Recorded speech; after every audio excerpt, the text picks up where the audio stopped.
أعوذ بالله من الشيطان الرجيم بسم الله الرحمن الرحيم فاذكروني أذكركم واشكروا لي ولا تكفرون إنما يوفى الصابرون أجرهم بغير حساب من جاء بالحسنة فله عشر أمثالها صدق الله مولانا العظيم رب اشرح لي صدري ويسر لي أمري واحلل عقدة من لساني يفقه قولي اللهم صل على محمد وعلى آل محمد كما صليت على إبراهيم وعلى آل إبراهيم إنك حميد مجيد. د رمضان میاشت ختم شوه، د روژې میاشت د برکتونو نه ډکه وه، خو یو مصیبت دی چې مونږه د رمضان میاشت صرف د نیکو د جمع کولو میاشت ګڼلې ده، د ثوابونو کماولو ګڼلې ده، حالانکه یوازې ثوابونه جمع کول او ثوابونه ګټل نه و، په دې کې خویونه بدلول هم و. زمونږ د ټولو تقریرونو مرکز دا و چې په دې کې دومره ثواب دی او دوره ثواب دی، زمونږ دې طرف ته توجه نه ده تللی چې زما رمضان میاشت مونږ له خویونه بدلولی شي. پښتو کې خلق وایي چې خوی د سړي سوری دی، او کم سړی چې بدخویی د هغې دا مثال دی چې دا د نفرت نه ډک دی، د ده مثال د زهریلا ځناور دی، په ده کې دننه خاردار جاړې دي، په ده کې دننه د لړم لشه ده، په ده کې دننه د مار چجه ده، ځکه دا بدخویه دی. د دې وجې نه د ده نه مور پلار ام تنګ دي او د ده نه د کور خلق ام تنګ دی.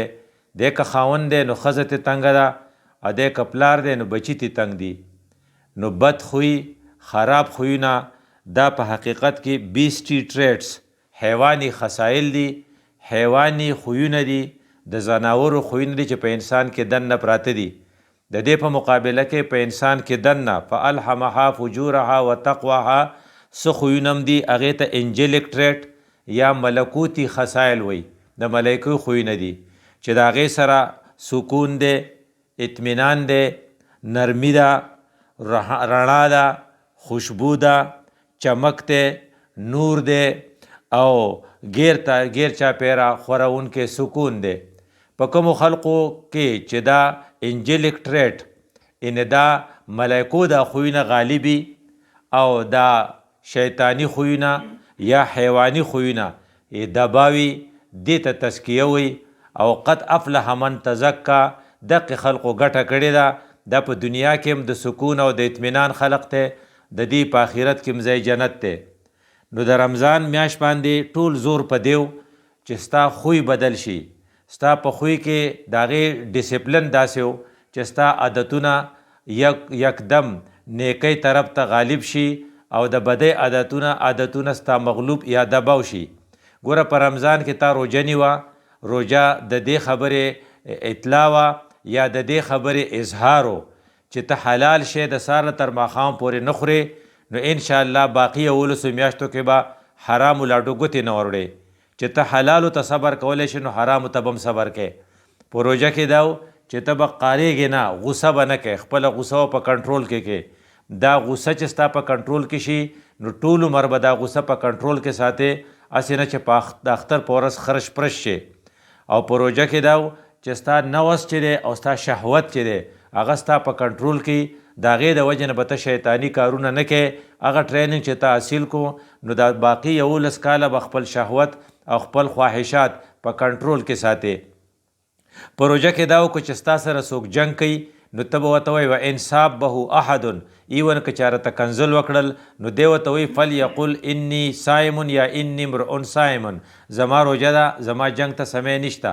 نو تھرو آؤٹ د ایئر ټول کال به بیا دا روژهدار سړی چې ټریننګ یې کړی د ده خوی به ښیي، نو دی به جنګ په محبت او په روغه کې بدلی. نو دا خویونه چې ستایي د دې نه به تا ته هم فایده او د دې نه به غیر چاپیره خلقو ته هم فایده.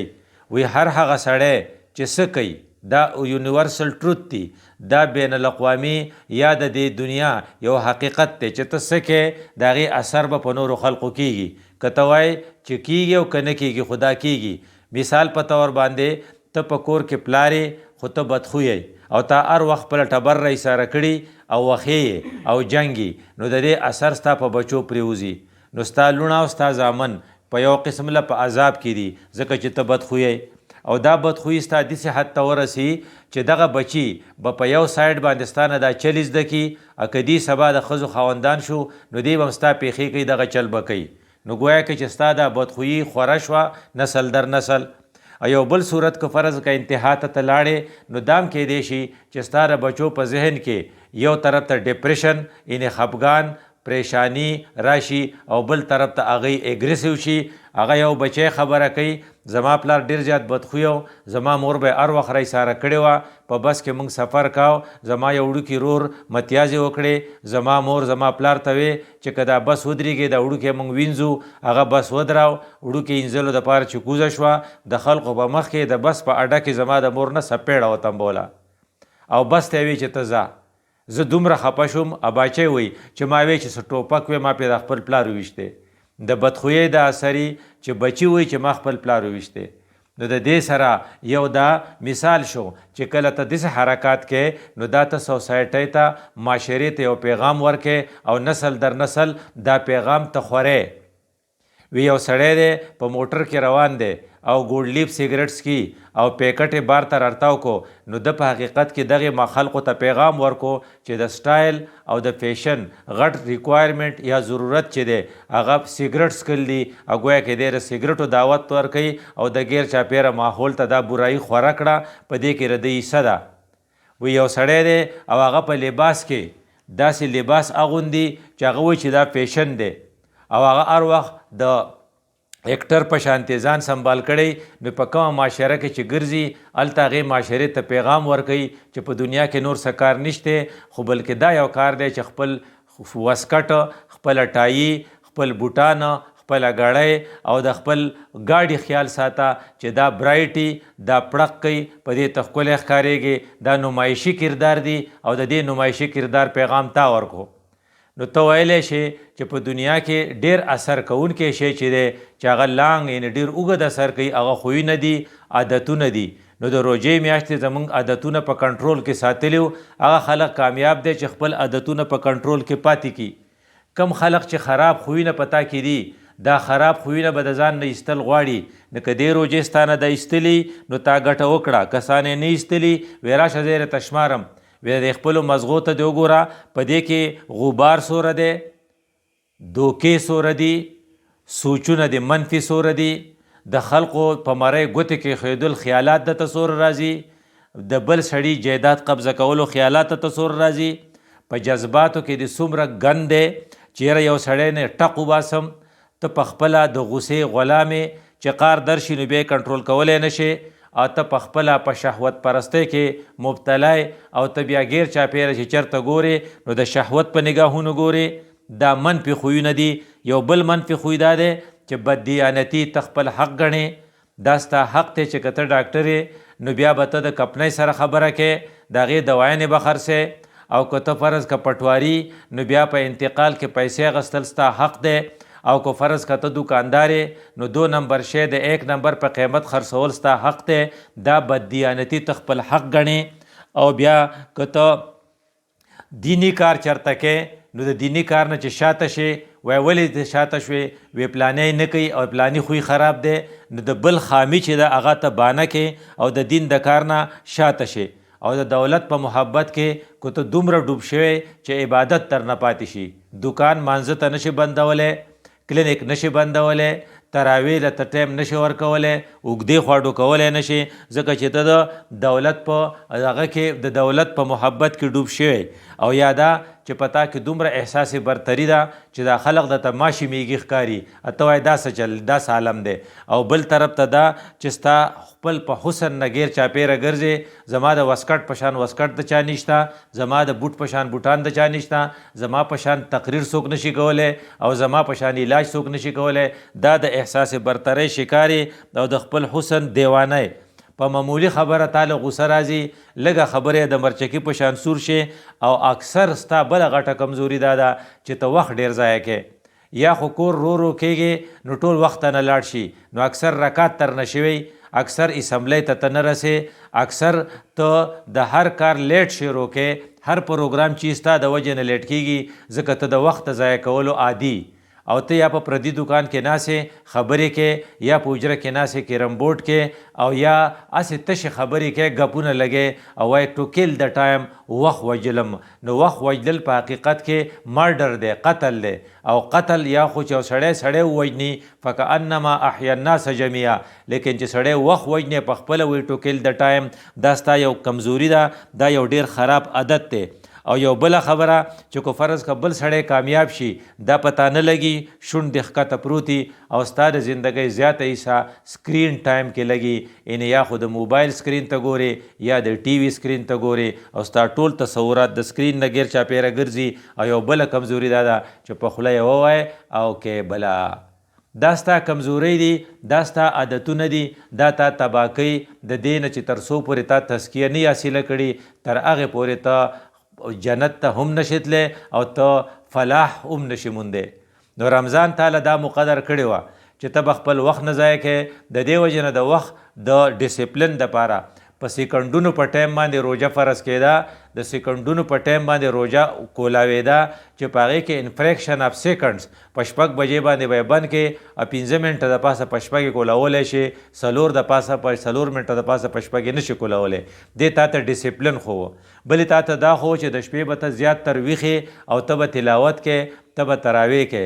بلې تا ته دا خو چې ته به د قرآن سره به دې ربط زیاتی، او بلې تا ته دا خو چې ته به د حلال خوراک نه د سار نه د ماښام پورې ځان بند ساتې، ځان پابند ساتې، ځان منع ساتې. او بل کار 3 کارونه تا کړو په روژه کې، یو د روژه نیولې وه، یو د منځونه او تراویح کړې وې، تلاوتونه دې کړي، یو د الله نه دعاګانې غوښتلې وې.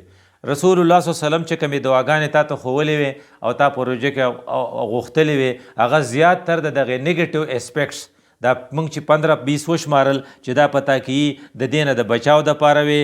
د دې وجې نه تا دعا غوښتله چې اللهم طهر قلبي من النفاق وعملي من الرياء ولساني من الكذب وعيني من الخيانة فإنك تعلم خائنة الأعين وما تخفي الصدور. خدای د اړه نه مې منافقت لري کې، د سترګو نه مې خیانت لري کې، او زما د خیانت د انک تعلم خائنة الأعین، خدای د سترګو غل ته ډېر ښه پیژنې. دا نیګیټیو اسپیکټس نه د ځان بچ کول دپاره د خدای نه دعاګانې غوښتلې وې. او بیا دې دا دعا غوښتلې وه چې خدای زما باطن چې دی هغه د ظاهر نه ښه کې. په باطن کې وې ستا څه دي؟ وی په باطن کې ستا ارادې دي، په باطن کې ستا نیتونه دي، په باطن کې ستا خویونه دي. په ظاهر کې دې څه دي؟ په ظاهر کې ستا جامې دي، په ظاهر کې ستا وجود دی، په ظاهر کې ستا رنگ دی، ستا رنگ کو ښکلی، ستا جامې ښکلي او ستا وجود ښایسته. دا عارضي دی، د وخت تېرېدو سره به دا وجود ستا ضایع کېږي. که سپین رنگ دی نو داغونه به د باندې راخیږي، او که دنګ وجود دی نو ملا به دې ټیټېږي، لخته به په لاس کې راغستی. که کپړې نن سبا ښکلې ټایټ او استري کړی اغوندې، یو وخت داسې را روان دی چې ته به خپلې کپړې د خپل خوراک نه نشي بچ کولی، خپل خراش کې به نشي غورځولی، اکثر به ستا خراش کې په لمن د پاسه پروتي. گویا کې د وخت تېرېدو سره ستا دا ظاهري جسم، دا ظاهري حسن چې دی دا کمزورۍ طرف ته روان دی، او باطني چې پتا کې اخلاص دی، پتا کې محبت دی، او پتا کې ایثار دی، دا به وخت تر وخته ډیولپ کېږي چې څومره بوډا کېږي دومره په چهره باندې رونق او نور سیوا کېږي. نو دې وجې نه تا د قرآن تا په رمضان کې چې کومه دعا غوښتلې وه اللهم اجعل سریرتي خیرا من علانیتي، خدایه زما دا پټ قوتونه د دې ښکاره قوتونو نه زیات ښایسته کې، واجعل علانیتي صالحه، دا ښکاره صفتونه مې صالحه کې، هسې نه چې ایکټر رانه جوړ شي، هسې نه چې ریاکار رانه جوړ شي، هسې نه چې لوچر حرکات شروع کړم. دا د الله نه غوښتې وه. او بیا تا د الله نه چې کوم اولاد غوښتې، کوم مال دی غوښتې، نو رسول الله صلی الله علیه وسلم چې کومه دعا ته ښوولې وه چې هسې نه چې داسې مال او داسې اولاد درکړي چې تا ګمراه کړي. نو الفاظ د دعا دا اللهم انی اسألک من صالح ما تؤتی الناس من المال والاهل والولد. خدای کو مال راکې، کو بچی راکې، کو ملګري راکې، خو داسې راکړي چې غیر ضال ولا مضل، چا ګمراه نه یا ما چرته ګمراه نه کړي. نو د هغې بچو نه دې پناه غوښتلې وه. نو د دې روژې تقاضا دا ده چې دغه ضروریات اوس ته پوره کړې، په دې ته سوچ وکړې. وی که ته شخصي تضادات ان ستا ظاهر یو شان یې دننه دې بل شان وای یو شان او که بل شان، نو ستا زندگی چې ده او ستا وجود چې دی دا سټینډرډ نه دی. د دې علاج څه دی؟ وی ګوره ستا دوه سیلف دي، یو ته ریل سیلف وی او یو ته آیډیل سیلف وی. یعنې تاله پکار ده چې ته څنګه یې، دې ته آیډیل سیلف وی.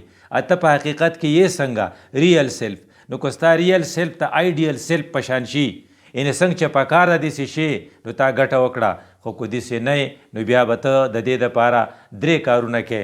یو دا چې ته توبه وباسې چې بس دی. نو که توبه دې ویسته نو آدم غټ صفت څه هغه توبه ایستلې وه. دویم دا چې ته اعتراف وکړې چې زه غلط کار کوم. نو آدم ستا نیکه څه هغه اعتراف کړی و. نو څه ویلي ربنا ظلمنا انفسنا وان لم تغفر لنا وترحمنا لنکونن من الخاسرین. ربه موږ زیاتی وکړو نو موږ وبخې. نو تم دقه شان اعتراف وکړه او بیا د رب نه معافي وغواړه، دا به ته د آدم بچی شي. که نه ته بانه کې چې ټول خلق یې کوي، یو بانه دا ده چې ټول خلق سم شي نو زه به سم شم. ته لکه ته خپل خور لور له دا میراث ولې نه ورکې؟ وایي پلانې دې ورکړي چې زه یې ورکم. دا یوه بانه ده. او بله بانه دا ده چې بې د دې نه کېږي، بې د بډو نه کار نه چېرېږي، بې د دروغو نه کار نه چلېږي. دا 2 بانې چې ته کوې نو ته تباهۍ طرف ته روانې. او دا د شیطان کارو. شیطان هم بانه کوله چې خلقتنی من نار و خلقته من طین. د اور نه زه پیدا یم، زه ده ته ولې سجده وکم؟ او بیا په خدای ورړوله بما اغویتنی. لکه داسې نه چې ما غلطي وکړه، خدای پاک ته تا زه خراب کړم. نو چې سړی دومره زړور شي او دومره نیډر شي او دومره بد اخلاقه شي او بدخویه شي چې هغه بیا خدای پاک ته داسې خبرې کوي، نو دا شیطاني. نو هسې نه چې ته په شیطاني ګروپ کې شي. نو ته ښه خبره ستا دپاره دا ده چې ته اعتراف وکړه چې دا غلطۍ مې کړي، او په دې کوشش وکړه چې د رمضان په میاشت کې چې ما ته کوم ډسپلن میلاو شو، د اخلاقیاتو کوم سبق میلاو شو، هغه به انشاءالله په دې کال کې په دې 11 میاشتو کې کوم، د بل رمضانه پورې به مینټین کوم. که خدای پاک توفیق راکو د الله نه به غواړم چې بل رمضان ماله راکړي. وی یو څو کارونه دي دا به کول غواړي او ډېر اسان دي. د رمضان د تیرېدو نه پس یو 4 کارونه به کوو. نمبر 1 کار چې هغه ټول نه آسان دی هغه شکر دی. نو الله موږ ته ویلو لئن شکرتم لازیدنکم، چې کله تا شکر ویستو چې خدای شکر دی چې ماله دې د روژې مقرره کړه، یا الله ماله دې د روژې د نیوو، د تراوو د کولو، د اعتکاف د کولو، د دعاګانو د غوښتو او د قرآن د تلاوت، په هغې د تدبر، د ترجمې په کلاس کې د ناستې توفیق راکو. یا الله ستا شکر دی، په ما کې خو څه دغه نه و، په ما کې څه صلاحیت نه و، خو ستا توفیق و چې تا راکو چې شکر دې وکړو. نو الله خوشحاله شو او الله به دله د خپل قانون مطابق نورم زیات توفیق درکړي. لازیدنکم. دویم نمبر کار چې ما تعالی پکار دی چې نیکو حفاظت پکو. وی څنګه؟ وی نیکی چې دی دا یوازې کول نه دی، دا وړل دی. من جاء بالحسنة فله 10 امثالها. نیکی چې تا وکړه، تا خیرات وکړو، دا خیرات اوس آخرت طرف ته وړې، په دې منځ کې دا ستا نه خرابېدی شي. وی څنګه؟ چې کله ته ریا وکې، کله ته غرور وکې، کله ته زباد وکې، دا نیکي دې ټوله لاړه. اشرف علي تانوي رحمت الله علیه د چا سره میلمه دی؟ چودري صاحب سره. چودري صاحب ته وایي ماله د مانځه تنظام وکړه، زه مونځ کوم. چودري صاحب خپل نوکر ته وایي او پلاني هغه جانماز راوړه کوم چې موږ په 4م حج کې د کعبې نه د مکې نه راوړی. نو اشرف علي تانوي صاحب ورته وایي په یو جمله کې د خپل 4 حجونه وبایلل، ځکه چې تا ریا وکړه، په دې کې د دې ذکر ته ضرورت نه و. نو چې کله ته ریا کې او کله ته اثبات کې چې ما تاسو له دا شی درکړو، زمونږ خوراک کوئ او زمونږ په میخه په غوړو باندې دا سټ دومره وکړو، دې ته اثباتول وایي. نو د دې ته وایي لا تبطلوا صدقاتکم بالمن والاذى. دا خپله صدقه دې برباده کړه، نو خپله نیکي به وړو د ځان سره. نو په دې روژه کې چې کمې نیکۍ موږ کړي دي، هسې نه چې په هغې غرور وکړو، هسې نه چې چا نن څه ورکړي اثبات وکړو چې دا نیکۍ د ځان سره آخرت ته اوسو. دا 2 شو. نمبر 1 شکر، نمبر 2 نیکیوں کی حفاظت، او نمبر 3 چې د اعمال پر استقامت او نمبر 4 چې د محاسبه د ځان سره حساب وکړو چې څوره غلطۍ شوي دي. زما د نالایقتیا د وجې نه د ماښام څو منځونه بغیر د امامتۍ نه ما کړي دي. زما د نالایقتیا د وجې نه د اشراق نه مخکې زه څو پیرې وده شوی یم. زما د نالایقتیا د وجې نه په روژه کې دننه ما څوره کنځل کړي دي. زما د نالایقتیا د وجې نه زما نه څوره غیبت مې اورېدلی یا مې کړی دی. دې ته محاسبه نفس وي چې په ځان سره حساب وکړي او خفه شي. او دا 4 نمبر خبره استقامت چې دا ډېر ضروري دی چې خدای پاک تا ته استقامت نصیب کړي او تر اخره پورې ته مینټین پاتې شي چې بله روژه راځي چې د هغې پورې په تا کې دا صلاحیت وي. د استقامت دپاره به یو څو کارونه کوې. په هغې کې لومبنی کار دا دی چې ته به دعاګانې د خدای پاک نه ډېر غواړې د استقامت. او 2 دعاګانې په قرآن کې دي دا به یادو. یو دا ده ربنا لا تزغ قلوبنا بعد اذ هدیتنا وهب لنا من لدنک رحمه انک انت الوهاب. دا دعا به ډېر وایي چې خدایه په روژه کې چې کوم نیغ ومه هسې نه چې په اختر کې کوږ شم د خدای نه به دعا غواړې. دا قرآني دعا ده. د قرآني دعا داسې مثال دی لکه چې تا ته افسر وایي چې درخواست له ما ولیکو زما په دفتر کې ورکه کار به دې وشي. نو کار به دې کېږي ځکه چې افسر دله درخواست لیکلی. دا درخواست دا دعا م الله لیکلې ده ما تاله را لیږلې ده. دا به وایي چاته چې یاده نه وي نو به یاده کړي ربنا لا تزغ قلوبنا بعد اذ هدیتنا وهب لنا من لدنک رحمه انک انت الوهاب. دیوه دا دعا ده. دویمه دعا ما تعالی چې کوم پکار دی چې ډېری وایو چې استقامت راته نصیب شي نو هغه دا ده ربنا افرغ علینا صبرا وثبت اقدامنا وانصرنا علی القوم الکافرین. خدای موږ باندې صبر نصیب کې صبر را باندې وشندې او زموږ د قدمونه مضبوط پاتې کې چرته ونه خویږو. نو د استقامت دپاره 2 قرآني دواګانې دا موږ به یادو او دا به وایو چې خدای راته استقامت نصیب کړي ځکه استقامت ډېر ګران کار دی او خلق یو بل ته وایي خدای دې استقامت نصیب کا. 2 دعاګانې چې حدیثو ښوولي دي هغه به هم وایو کوم چې رسول الله صلی الله علیه وسلم یا مقلب القلوب ثبت قلبي على دینک یا مصرف القلوب صرف قلوبنا الى طاعتک. خدای پاکه ته خوړونه اړې راړې زموږ د اړه کلک کې په دین باندې او دا راوګرځې ستا اطاعت ته. او یادا چې ته د خدای پاک نه بله دعا ده چې رسول الله ښوولې ده اللهم انی اسألک ثبات فی الدین. خدای پاکه په دین کې مې ثابت قدم پاتې کې. نو دویم ذمواري زموږ دا ده چې استقامت دپاره به د الله نه دعا غواړو او بله ذمواري دا ده چې څنګه موږ په روژه کې به تلاوت کاو نو د قرآن سره به تعلق ساتو خپل تلاوت په نه پرېږدو. درېیمه ذمواري دا ده د استقامت دپاره چې د الله ذکر به ډېر کړو. هر وخت اٹھتے بیٹھتے لیټتے هر وخت دعاګانې به وایو. دې ته وایي واذکروا الله ذکرا کثیرا وسبحوه بکرة اصیلا. الله تعالی چې د کوم څیزونو سره کثیر لفظ راوړی دی په هغې کې ډېر زیات چې دی هغه ذکر دی. نو یو شي دپاره دومره زور نشته لکه ذکر سره چې دی نو چېرته الله زموږ نه هیر نشي. او بله غټه خبره د استقامت دپاره دا ده چې د الله احکامو ته به سر ټیټ کړو. کله کله یو سړی تا ته داسې خبره وکړي چا په تا کې نه وي دا وکړه او هغه ته نشي کولی نو په ځای دی چې ته ووایې چې کمزوری یم دوا راته کو چې وایې کم نو د هغې په ځای باندې ته تعویلات شروع کړي. لکه یو سړی دی حجامت کوي او یو ښه سړي ورته وایي چې یاره ږیره پرېږده نو دی په ځای دی چې دی ووایي چې خدای دې توفیق راکړي نو دی دا وایي ولې دا اسلام په ږیره کې دی نو په ږیره کې خو نه دی نو ږیره خو په اسلام کې ده. نو دا جواب دی. نو که ته یو سړي ته وایي چې پنسي اوچتې کا نو دی ولې دا دین یوازې په پنسو کې دی. نو که ته یو سړي ته وایي چې یاره ته دغه کې خبرې ډېرې دروغ پکې وایي دا دروغ مه وایه مړه وایي دا ولې دا دین یوازې په دې خوله کې دی. نو داسې تعویلاتو نه به ځان ساتو. راځئ چې اراده وکړو چې د احکامو د شریعت ته به سر ښکته کوو او تعویلات به نه کوو. او په دې سلسله کې بله طریقه د استقامت دا ده چې صرف په فرضو منځونو په فرض و زکاتونو به اکتفا نه کوو بلکې نفلي منځونه به هم کوو. کم خلق چې د نفلو احتیاط ساتي د هغو فرض بچي. او یو حدیث مفهوم دا دی چې څوک نوافل ډېر کوي نو الله تعالی وایي زه به د لاس هم په ما به نیول کې زه به د سترګې هم په ما به کتل کې بیا د په کارونو کې برکت پیدا شي. نو راځئ چې اراده وکړو چې هم به خیراتي څیزونه ورکوو او هم به نفلي عبادات کوو او علمي مجالسو کې به کښېنې. کم ځای کې چې د علم مجلس هر قسم له درس چې هغې ته چې ته غوږ کېدې نو ستا به اصلاح کېږي او ته به او د بری صحبت د ټولو نه زیات برائی کی طرف جانے والا سب سے تیز رفتار چیز بری صحبت ہے. تا چې برایۍ ته بیایي د ټول نه تیز رفتار شی چې ډېر زر به دې بوځي هغه د خرابو خلقو مجلس دی. نو د خرابو خلقو حجرې ته به نه ځې، د خرابو خلقو په بیټک کې به نه کښېنې، د خرابو خلقو دکان ته به نه ځې، د خرابو خلقو مجلس ته به نه ځې. بیا به راته خدای استقامت نصیب کړي. او بیا آخري خبره د اختر پیغام دا دی چې د اختر د ورځې نه مس د اختر په میاشت کې 6 روژې به نیسو. چا چې رمضان روژه ونیوه ثم اتبعه 6 من شوال، چا 6 پسې نور ونیوې کان کصائم الدهر، دا داسې دی لکه د چې ټول عمر روژه وي. د ټول عمر د روژه د کېدو دپاره دا یو فارموله ده. یو خو دا ده چې یو په لس دي، یو میاشت نیولې ده روژه، نو 10 میاشتې خو شوې، په کال کې 12 میاشتې، نو 2 پاتې دي. دا 6 چې پسې ونیسو نو 15 به شي، نو ته وایې چې ټول کال په روژتیانو کې به شامل شي.